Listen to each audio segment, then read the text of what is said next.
അസ്സലാമു അലൈക്കും. Welcome back to our channel. ഇന്ന് ഞാൻ വന്നിട്ടുള്ളത് ഒരു നെയ്യപ്പത്തിൻ്റെ റെസിപ്പി ആയിട്ടാണ്. തനി നാടൻ നെയ്യപ്പത്തിൻ്റെ റെസിപ്പിയാണ്.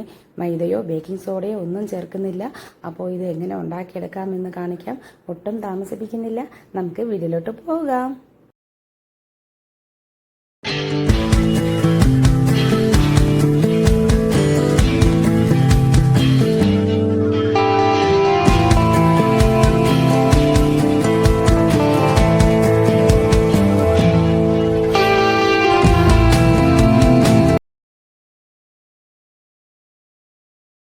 ഉണ്ടാക്കുന്നതിനായിട്ട് ഞാനിവിടെ 1.5 കപ്പ് പച്ചരി ബൗളിൽ ഇട്ട് കൊടുക്കുന്നുണ്ട്. പച്ചരി 4-5 പ്രാവശ്യം നന്നായിട്ട് കഴുകിയതിന് ശേഷം ആവശ്യത്തിന് വെള്ളം ഒഴിച്ച് അതൊന്ന് കുതിർക്കാൻ വെക്കുക. ഒരു 4 മണിക്കൂറെങ്കിലും കുതിർക്കാൻ വെക്കുക.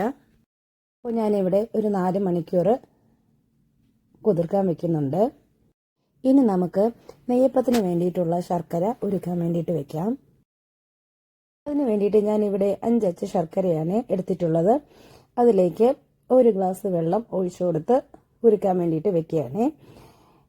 5 അച്ച് ശർക്കര എന്ന് പറയുമ്പോൾ 250 ഗ്രാം മുതൽ 300 ഗ്രാം വരെയാണ്. ഇത് കറക്റ്റായിട്ടുള്ള മധുരമാണ് ഈ ഒരു നെയ്യപ്പത്തിന്. ഇനി ഇത് നന്നായിട്ട് തിളപ്പിച്ചെടുക്കുക. അതായത് ശർക്കര നന്നായിട്ട് അലിഞ്ഞു വന്നാൽ മാത്രം മതിയാവും. അതുവരെ ഒന്ന് തിളപ്പിച്ചെടുക്കുക. നന്നായിട്ട് അലിഞ്ഞു വന്നതിന് ശേഷം ഫ്ലെയിം ഓഫ് ചെയ്തിട്ട് തണുക്കാൻ വേണ്ടി വെക്കുക. നന്നായിട്ട് തണുത്തതിന് ശേഷം അരിച്ചെടുത്തിട്ട് വേണം നെയ്യപ്പത്തിൻ്റെ മാവിലേക്ക് ഒഴിച്ചു കൊടുക്കാനായിട്ട്. പച്ചരി കുതിർക്കാൻ വെച്ചിട്ട് 4 മണിക്കൂറായിട്ടുണ്ട്. ദേ ഞാൻ തുറന്ന് നോക്കുകയാണ്. നല്ലതുപോലെ കുതിർന്ന് വന്നിട്ടുണ്ട്. ഇനി അരി നല്ലതുപോലെ കഴുകിയെടുത്തതിന് ശേഷം ഒരു 10 മിനിറ്റ് ഇതുപോലെ ഒന്ന് അരിപ്പയിൽ വെച്ചിട്ട് ഒന്ന് ഡ്രൈ ആക്കി എടുക്കണം. 10 മിനിറ്റ് കഴിഞ്ഞ് അരി നന്നായി ഡ്രൈ ആയി വന്നിട്ടുണ്ട്. ഇനി നമുക്കിതൊന്ന് പൊടിച്ചെടുക്കണം. അതിന് വേണ്ടിയിട്ട് മിക്സിയിലെ ചെറിയ ജാറാണ് ഞാൻ എടുത്തിട്ടുള്ളത്. അതിലേക്ക് അരി കുറേശ്ശെ ഇട്ട് കൊടുത്ത് പൊടിച്ചെടുക്കണം. നല്ല ഫൈനായിട്ട് പൊടിക്കാൻ പാടില്ല. ചെറിയ തരികളോട് വേണം പൊടിച്ചെടുക്കാനായിട്ട്. പുട്ടിൻ്റെ മാവ് പൊടിക്കുമ്പോൾ ചെറിയ തരിയായിട്ട് കിട്ടത്തില്ലേ, അതുപോലെ വേണം പൊടിച്ചെടുക്കാനായിട്ട്. നല്ല ഫൈനായിട്ട് പൊടിച്ചു കഴിഞ്ഞാൽ നെയ്യപ്പം ഉണ്ടാക്കിയെടുക്കുമ്പോൾ ശരിയായി കിട്ടത്തില്ല. ഇത് ഇപ്പോൾ ഞാൻ പൊടിച്ചെടുത്ത് വന്നിട്ടുണ്ട്. കണ്ടോ, ചെറിയ ഒരു തരികളോട് ആയിട്ടാണ് പൊടിച്ചെടുത്ത് വന്നിട്ടുള്ളത്. കണ്ടോ, ദേ ഇതാണ് മാവിൻ്റെ ഒരു കൺസിസ്റ്റൻസി. ഇനി നമുക്ക് ഇത് പൗഡറിലേക്ക് മാറ്റി കൊടുക്കാം.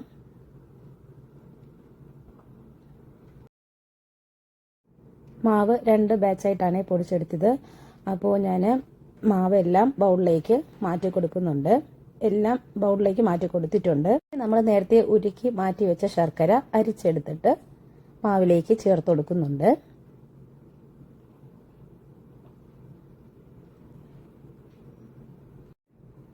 ഒഴിച്ചു കൊടുത്തതിന് ശേഷം നന്നായിട്ട് മിക്സ് ചെയ്തെടുക്കുക. ഇനി ഇതിലേക്ക് വേറെ വെള്ളമൊന്നും ചേർക്കുന്നില്ല. ഈ ശർക്കര പാവ് വെച്ചിട്ടാണ് നമ്മൾ നെയ്യപ്പം ഉണ്ടാക്കിയെടുക്കുന്നത്. ഇഡലി മാവിൻ്റെ അത്ര കട്ടി വേണ്ട, എന്നാൽ ദോശമാവിൻ്റെ ആ ഒരു കൺസിസ്റ്റൻസിയാണ് വേണ്ടത്. അപ്പോൾ നമുക്ക് കുറേശ്ശെ ഒഴിച്ചു കൊടുത്ത് മിക്സ് ചെയ്താലും മതി. നെയ്യപ്പം സോഫ്റ്റ് ആവാൻ വേണ്ടിയിട്ട് മൈദയൊന്നും ചേർത്ത് കൊടുക്കുന്നില്ല. ട്രഡീഷണലായിട്ട് ഉണ്ടാക്കിയെടുക്കുകയാണ് ചെയ്യുന്നത്. നെയ്യപ്പത്തിൻ്റെ ഒതന്റിക് റെസിപ്പിയിൽ മൈദ ചേർക്കാറില്ല, വെറും അരി വെച്ചിട്ടാണ് ചെയ്തെടുക്കുക. അപ്പോൾ മാവ് റെഡിയായി വന്നിട്ടുണ്ട്. ഇനി ഇതിലേക്ക് ഒരു നല്ല ഫ്ലേവർ കിട്ടാൻ വേണ്ടിയിട്ട് ഒരു 1/2 ടീസ്പൂൺ ഏലക്ക പൊടിച്ചത് ചേർത്ത് കൊടുക്കുകയാണ്. അതിനുശേഷം ഒരു 1/2 ടീസ്പൂൺ ജീരകം പൊടിച്ചത് ചേർത്ത് കൊടുക്കുന്നുണ്ട്. ഇനി ഇതിലേക്ക് 1 ടീസ്പൂൺ നെയ്യ് ചേർത്ത് കൊടുക്കുന്നുണ്ട്. നെയ്യപ്പമാണല്ലോ, നെയ്യിൻ്റെ ഒരു ടേസ്റ്റ് കിട്ടാൻ വേണ്ടിയിട്ട് ചേർത്ത് കൊടുക്കുന്നുണ്ട്. ഇനി മധുരം ഒന്ന് ബാലൻസ് ചെയ്യാൻ വേണ്ടിയിട്ട് ഇപ്പം ഉപ്പ് ചേർത്ത് കൊടുക്കുന്നുണ്ട്. ഇനി ഇതിലേക്ക് 1 ടേബിൾ സ്പൂൺ കറുത്ത എള്ള് ചേർത്ത് കൊടുക്കുന്നുണ്ട്. എന്നിട്ട് ഇതെല്ലാം കൂടിയിട്ട് നല്ലതുപോലെ മിക്സ് ചെയ്തെടുക്കുക. അതുപോലെ മിക്സ് ചെയ്തെടുത്തതിന് ശേഷം ഇതൊരു 6 മണിക്കൂർ റെസ്റ്റ് ചെയ്യാൻ വെക്കണം. ഒരു 6 മണിക്കൂറെങ്കിലും റെസ്റ്റ് ചെയ്യാൻ വെച്ചാൽ മാത്രമേ നെയ്യപ്പം നല്ലതുപോലെ കിട്ടത്തുള്ളൂ. ഇത് മാവ് റെഡിയായി വന്നിട്ടുണ്ട്. കണ്ടോ, ഇതാണ് മാവിൻ്റെ ഒരു കൺസിസ്റ്റൻസി. ഇനി നമുക്ക് ഇതൊരു 6 മണിക്കൂർ റെസ്റ്റ് ചെയ്യാൻ വയ്ക്കും.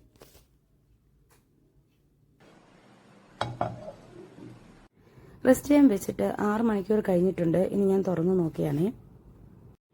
ഇതേ കണ്ടില്ലേ, മാവ് കറക്റ്റായിട്ട് തന്നെയാണ് വന്നിട്ടുള്ളത്.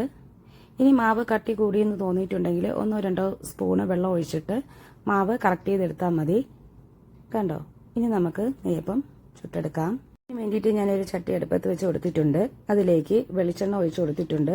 അത്യാവശ്യം വെളിച്ചെണ്ണ ഒഴിച്ചു കൊടുത്തിട്ടുണ്ട്. 1 കൈ മാവ് എണ്ണയിലേക്ക് ഒഴിച്ചു കൊടുക്കുകയാണ്. ഈ സമയത്ത് നമ്മൾ ശ്രദ്ധിക്കേണ്ടത് എണ്ണയുടെ ചൂടാണ്. ഒരു മീഡിയം ചൂടിൽ വേണം മാവ് ഒഴിച്ചു കൊടുക്കാനായിട്ട്. ചൂട് ഒരുപാട് കൂടിക്കഴിഞ്ഞാൽ നെയ്യപ്പം കരിഞ്ഞു പോകാനും അതുപോലെ തന്നെ ഉൾഭാഗം കുക്കായി വരത്തുമില്ല. അതുകൊണ്ട് ഒരു മീഡിയം ചൂടിൽ വേണം മാവ് ഒഴിച്ചു കൊടുക്കാൻ. കുറച്ച് കഴിയുമ്പം നെയ്യപ്പം പൊങ്ങി വരും. അപ്പോൾ നമുക്ക് എണ്ണ മേളിലോട്ട് ഒഴിച്ചു കൊടുക്കാം. പെട്ടെന്ന് കുക്കായി വരത്തില്ല. ഒരു 3-4 മിനിറ്റ് എടുക്കും നെയ്യപ്പം ഒന്ന് കുക്കായി വരാനായിട്ട്. അപ്പോൾ നമുക്ക് അതിൻ്റെ മുകളിലേക്ക് എണ്ണ ഒഴിച്ചു കൊടുത്ത് കുക്ക് ചെയ്തെടുക്കാം. അടിഭാഗം ഏകദേശം ഒരു നല്ലൊരു കളറായി വരുമ്പോഴത്തേക്കും നമുക്ക് നെയ്യപ്പം തിരിച്ചിട്ട് കൊടുക്കാം.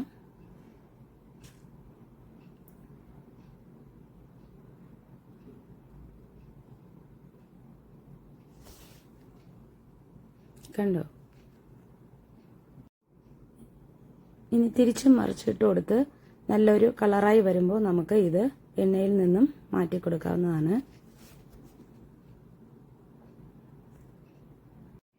കളർ മാറാനായിട്ട് ഒരുപാട് സമയം എണ്ണയിൽ ഇടാതിരിക്കുന്നതാണ് നല്ലത്. എങ്കിൽ നെയ്യപ്പം ഹാർഡായി പോകും. അപ്പോൾ ഏകദേശം ഒരു കളർ വന്നു കഴിഞ്ഞാൽ നമുക്ക് എണ്ണയിൽ നിന്ന് മാറ്റി കൊടുക്കാവുന്നതാണ്. അപ്പോൾ നമുക്ക് ഇനി ഒരു പ്ലേറ്റിലേക്ക് മാറ്റി കൊടുക്കാം.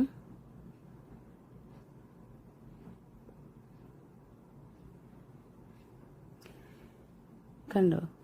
നെയ്യപ്പം റെഡിയായി വന്നിട്ടുണ്ട്. ഇനി ഇതുപോലെ ഓരോന്നായിട്ട് ചെയ്തെടുക്കാം.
അപ്പോൾ ഞാനിവിടെ നെയ്യപ്പം എല്ലാം കുക്ക് ചെയ്തെടുത്തിട്ടുണ്ട്.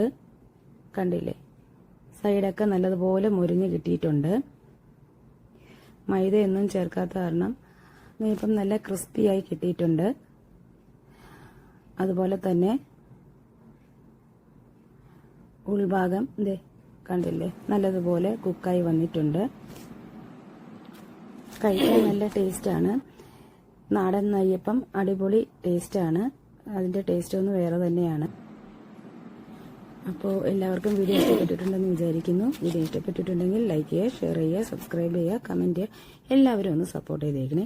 ഇൻഷാ അല്ലാഹ് ഇനി മറ്റൊരു വീഡിയോ ആയിട്ട് വരുന്നവരെ tata bye bye, see you, thanks for watching, by.